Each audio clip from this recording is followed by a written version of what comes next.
The next software program you need to have on the computer is MySQL database server. In this course, we will use MySQL database to store information managed by the bookstore website. MySQL database has both free and paid versions.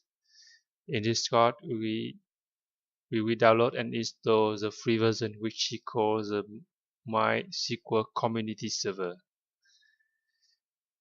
Here's the link to download, and we will install MySQL database server and then start the server and check its status to make sure that everything is going smoothly.